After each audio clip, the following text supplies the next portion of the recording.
Good morning Philippines. Ako po si Robin Rabo Rivero. Saksi ngayon mga balitang totoo.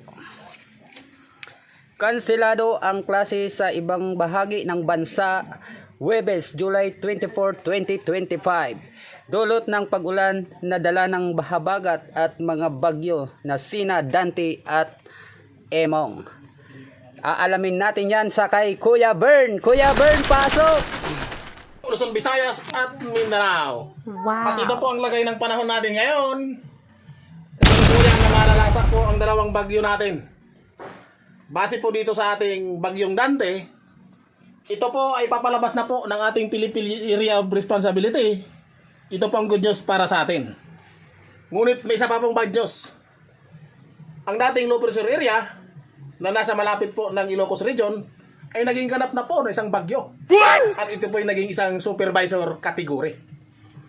At namataan po si Bagyong Imong. Ito po si Bagyong Imong. Malaki po ang kanyang nasasakupan. At alam naman natin, pag super typhoon category ang isang bagyo, ay may mata. At ito pong mata na ito, dalawang mata yan, ni Bagyong Imong. So ito po si Bagyong Imong ay isang supervisor at inaasahan na malaki ang mapipinsala nito sa atin. Kaya mag-ingat po. Lalong-lalo na dito sa Ilocos Region. Itong malaking Ilocos Region na ito ay pinapaingat po ang mga tao. Dahil magdadala ito ng malalakas na hangin, baha, at malalakas na alon. Ayan po, malalakas ang alon, 3 meters yan. Bawal po mapalaot ang mga maliliit na sasakyang pandagat. At hindi lang yan, inaasahan din ang malalakas na ulan. Malalakas na ulan at may kasamang baha. Yan, umuulan na at bumabaha pa.